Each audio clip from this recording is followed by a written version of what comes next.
All right, so I just want to walk you and the audience through it one by one. Here's Shedeur, and I think you have the audio here. You can hear him, the Colorado State quarterback who played like trash, Braden Nicolosi or whatever his name, Fowler Nicolosi, Braden Fowler Nicolosi. Yeah, played horrible. But here's Shedeur after the game, refusing to shake his hand after the game. Shot number one. You that same nigga talking shit on Instagram. You talking on Instagram. All right, keep talking about our business. You can't fuck with me. Hats off to the kid for walking away from Shedeur. Hats off to him. Because Shedeur and later Deion, because I want to put this in context. Let's play shot number 3. I want to show you what triggered Shedeur Sanders and tell me why this would be triggering if an opponent said these things. Let's play shot number 3. We owed them one. And that's just something that's been sitting on everybody, mind since we came back from break. We owe them. And we walked away from that game, as we kind of left it all on the field. I don't feel like we left it all on the field because we should have murdered them guys. And, they came out with that attitude as they were on top of the world. And this ain't no Cinderella story, so we coming for revenge. Yeah, they came out with that attitude and thought it was going to be a cakewalk. They saw the reports, 27.5 points or whatever it was. And they got a rude awakening real quick. And I think it goes to show that the hype, the media train, all that, it only gets you so far. At the end of the day, you have to line up 11 guys against our 11 guys, and we'll find out who wants it more. And we'll see how far Instagram followers gets them. We all came here to play football. So at the end of the day, the millions of followers and fans that they then produced and got and celebrities that then jumped on their side because of who Deion Sanders is, at the end of the day, Deion Sanders ain't playing. It's those players playing. So those players better back up on what they speak about. See, did they call out Shedeur? What did they make it personal with Shedeur? This is, and the other thing, Deion and Shedeur are running around pretending like these guys said this on Tuesday, Wednesday, or Thursday of last week. That clip is from a month ago at their media day. It was said 5 or 6 weeks ago. It didn't make news then because it wasn't very provocative. And so now they're pretending like, oh my God, I was so offended. I can't even shake hands with the guy. Shedeur is a clown. Your thought? Well, Jason, you give Braden Fowler Nicolosi credit for walking away. I give him credit for walking up to him and willing to say, good game, you beat us.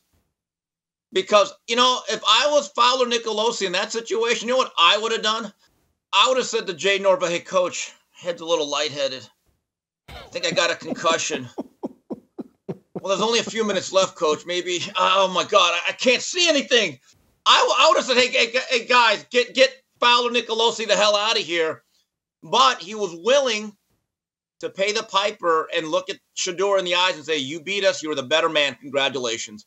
That's where I give him credit. Walking away, I expect that from him. He seems like that type of guy. But it is interesting that Colorado acts like they're the only team that's allowed to talk trash. And I give Colorado credit. They were willing to stick around. I didn't see any fights breaking out, any skirmishes. They said, hey, you beat us. Again, it would have been really easy for that quarterback of Colorado State to say, God, my back's hurting. Maybe we ought to start looking at it. So that none of this surprises me. But this is the reason why, whether you are a traditional rival of Colorado or not, that every single team targets them right there, that stuff. Steve, here's Deion Sanders. Here's how he opened his press conference. After winning that game. Play shot number 4. First of all, thank you all for being here. Wonderful game. Personal game, heartfelt game, emotional game. They kind of make it like that. We just want to play some football. the disrespect was uncalled for throughout the week. A couple of their players took shots at the whole program and a few of our players, so it is what it is. So we knew that coming into the game it was going to be a bit personal, and it was. I think one of our coaches, Coach Phillips, doing warm-ups, one of the guys ran into him and elbowed him, which is uncalled for. I just pray that our kids never acted in that manner, because I know you guys would have a field day if they did. But I know you won't say anything or do anything when the opposing team does that versus us make derogatory comments during the week about our program. This is, for me, Steve, this is what drives me crazy. The guy's claiming to be a Christian, but he's a victim at every turn. Oh, if this was my kids, you guys would crucify us, you would kill us. They made it peaceable. This uncalled for disrespect. This is all a fantasy in Deion's mind. They didn't say anything last week. They said something 5 or 6 weeks ago. None of it was all that disrespectful. And this myth that, like, oh, if it was my kids, you guys would be crushing us for it. Shiloh Sanders beat up a security guard in high school, broke his neck, put the man on disability, has filed for bankruptcy to avoid a $13 million settlement against him. But Deion's pretending, oh boy, if this was my kids, y'all would be crucifying us. And there's another clip, I don't think we have it, where Deion's saying if this had been my sons and blah, blah, blah. And I'm like, your sons, they trash talk. One guy has filed bankruptcy to avoid paying a legitimate court settlement, beat up a man who was a security guard at a high school. Deion drives me nuts. Your thoughts? Well, Jason, here's the issue. What would he have said if the tables were turned and Shedeur, which I'm not so sure he would have done, came up to the Colorado State quarterback and Fowler Nicolosi would have said, not my face. And the reality is this. The Colorado football program, when they are winning, like they were the first 3 games of last year, I don't want to say they're treated with kid gloves, but a lot of stuff they do is actually amplified and glorified. And they would be calling it, look at that swagger. Look at that energy that they bring. I don't believe they'd be vilified. And quite frankly, a lot of the media members would be deathly afraid of being branded racist or not getting it. And so they wouldn't even really give their true opinions on this. But Jason, Colorado played a good game. I actually saw some improvement, even though they played a very limited opponent, okay? Once Torrey Holton was hobbled, they had no threats outside. And once their best running back was knocked out of the game for a while, Justin Marshall, they had no speed. So we have to keep that in mind that Colorado needed this victory. I saw some improvement in their front 7, stopping the run. But now they're getting into the Big 12, which has some pretty well-rounded teams that can score and that will throw the ball more on early downs. So this is where it gets interesting now. I still think Colorado is the most fascinating program in college football, Jason. I'm just telling you, out of all the games that take place, they're the ones that I still say, let's see what's going on here. Let's see if this can actually work and if Deion can right the ship and take this program to higher levels than when he found it. I will give them credit. They continue to be compelling television. I want to play SOT number 9 because you seem to be in agreement with Deion, and I disagree with both of you. I don't see this massive improvement, but I'm going to let Deion say it, and then I'm going to tell both of you guys why you're wrong. Play SOT number 9. Massive. And we're not there yet. We're slowly but surely improving, and you'll be a fool to look at our team and say we're not improving. That's crazy, especially with where we are defensively and what we're capable of doing offensively. Colorado State, significantly worse than a year ago. Significantly. Yes, they were. They probably got 2 or 3 guys that could play at Colorado. The defensive lineman that caused Colorado a bunch of problems last year, he's gone, probably off in the NFL somewhere.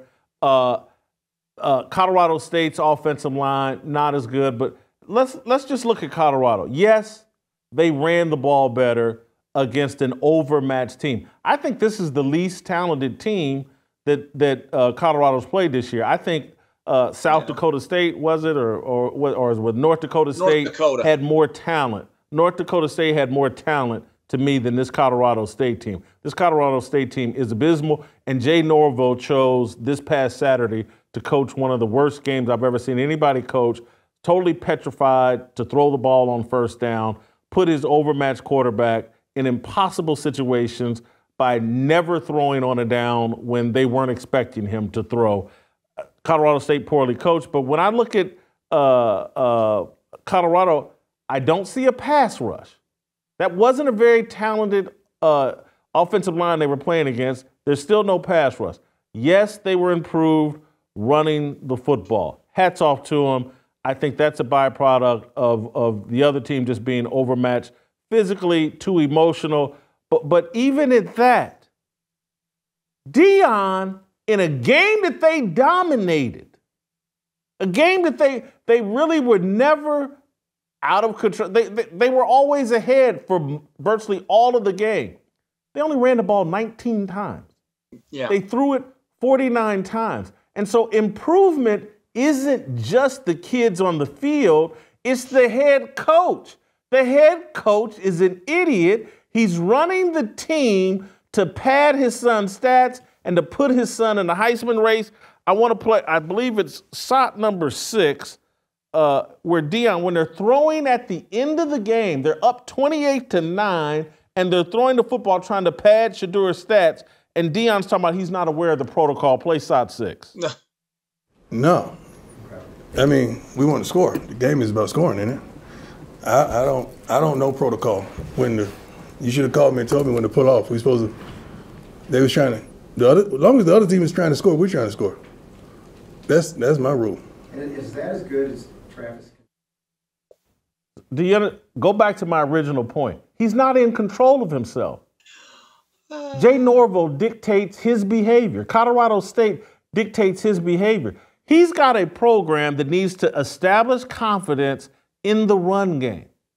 And he chose not to do it because he's out there trying to pleasure his son. He's trying to build his son's Heisman case. He's not building a team. He's not building a team that's trying to win games in late October, early November, and finish out a season the right way. He's trying to get his son in the Heisman race.